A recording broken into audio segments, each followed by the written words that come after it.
영등포에서 앞으로 가장 크게 바뀔 곳을 물어보신다면 저는 영등포역 주변과 물레, 양평, 당산 이 중공업 지역이라고 말씀드립니다. 영등포 타임스퀘어가 인근에 있고 영등포역, 물레동, 당산, 여의도 생활권까지 동시에 볼 수 있는 입지이기 때문입니다. 오래된 공장 부지가 바뀐다. 이런 단순한 얘기가 아닙니다. 네, 안녕하세요. 전 영등포드림 신은재 중개사입니다. 서울시와 정부가 도심 공급을 확대하려는 흐름, 중공업 지역 용적률 완화, 영등포역 일대 정비사업, 물레, 양평, 당산, 여기에 주거지 흐름이 전부 다 바뀌려고 하는데요. 대선 재분 부지의 재개발 현장 흐름과 입지 가치, 주변 개발 상황 한 번에 정리해드리겠습니다. 이 대선 재분 영등포 공장은 단순한 공장 부지가 아닙니다.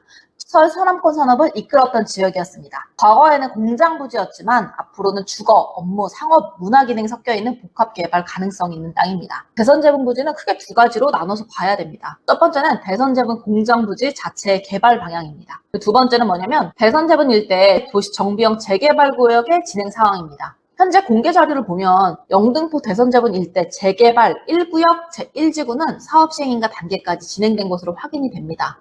사업 시행인가는 재개발에서 상당히 중요한 단계인데요. 정비구역 지정만 된 초기 단계와는 다릅니다. 어떤 건물을 지을지, 용도와 규모를 어떻게 가져갈지, 사업을 실제로 진행할 수 있는 행정 기반이 만들어졌다는 의미입니다. 그리고 최근에는 대선 재분 일대 재개발 2구역, 정비구역 지정 변경과 정비계획 변경안에 대한 공람도 진행이 됐습니다. 말은 대선 재분 일대가 하나의 점이 아니라 영등포역 주변의 도시정비 흐름 안에서 여러 지구로 나누어서 계속 진행되고 있다는 뜻인데요. 여기서 투자자가 봐야 될 포인트가 있습니다. 대선 재분이라는 이름만 보고 들어가시면 안 됩니다. 어느 지구인지, 정비구역 아닌지 바뀐지, 권리 선정이는 어떻게 되는지 이렇게 구분하셔야 됩니다. 지금 대선 재분 부지를 봐야 되는 가장 큰 이유는 정부와 서울시의 정책 방향입니다. 서울시는 서남권 대개조 이후로 중공업 지역 규제를 손보고 있는데요. 핵심은 용적률입니다. 기존에는 중공업 지역에서 공동주택을 짓더라도 용적률 한계 때문에 사업성이 부족한 경우가 많았는데요. 서울시는 주거화된 중공업 지역의 정비사업에 공동주택 용적률을 최대 400%까지 적용할 수 있도록 제도를 개선했습니다. 서울시는 약 2만 7천 세대의 규모의 주택 공급 사업이 진행 중이라고 밝혔습니다. 이 중에는 물레동, 양평동, 당산동, 영등포동 일대 정비사업형 재개발 사업과 지구단위 계획 사업도 포함되어 있습니다. 즉 대선 재분 부지는 단독 개발 이슈가 아닙니다. 중공업 지역의 전체가 주거, 업무, 문화가 섞여있는 도시 공간으로 바뀌고 있는 그 안에 있는 곳인데요. 투자에서는 이게 중요합니다. 개별 부지만 좋은 것보다 주변 전체가 같이 바뀌는 지역이 훨씬 더 좋죠.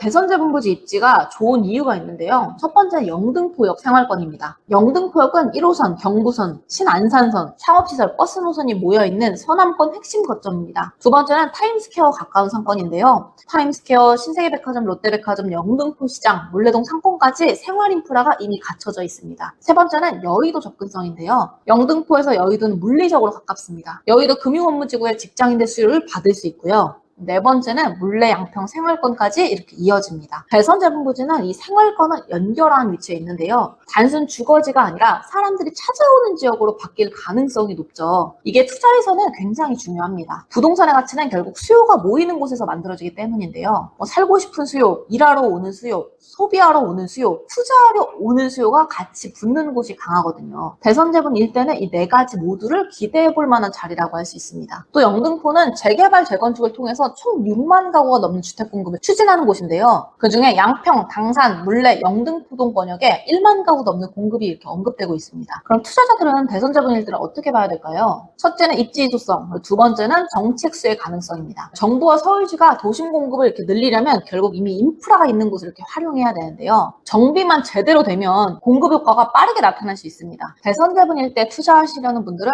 몇 가지를 주의하셔야 되는데요. 첫 번째, 정확한 위치입니다. 대선 재분 공장 부지인지 주변 기대 지역인지 이걸 확인해 보셔야 되고요. 두 번째는 사업 단계입니다. 사업 시행인가까지 간 곳이랑 아직은 초기 단계인 곳이랑은 리스크가 자체가 다르기 때문인데요. 세 번째는 권리 선정일입니다. 재개발은 또 권리 선정일을 모르면 위험하잖아요. 나중에 입주권이 안 나오는 물건을 잘못 살 수도 있으니 꼭 체크해 보셔야 되고요. 네 번째는 대지 지분이랑 권리가액입니다. 싸 보이는 물건이라도 대지 지분이 있거나 권리가 약하면 투자성이 떨어질 수 있고요. 다섯 번째는 추가 분담금입니다. 공사비가 많이 오른 시장에서는 추가 분담금을 반드시 보수적으로 보셔야 됩니다. 여섯 번째는 임대차 관계입니다. 상가나 공장, 근린생활시설이 섞여 있는 지역은 임차인 보상, 명도, 영업권 문제가 복잡해질 수 있기 때문인데요. 즉 대선 재본일 때는 관심 가질 만한 곳이지만 아무 물건이나 사면 되는 곳은 아닙니다. 좋은 입지일수록 권리 분석이 더 중요하고요. 단기 투자자보다는 중장기 투자자한테 훨씬 더 맞습니다. 네, 정리해보겠습니다. 서울시와 정부가 주택 공급을 확대하려는 흐름 속에서 영등포와 구로의 준공업 지역은 앞으로 더 중요해질 가능성이 높아졌는데요.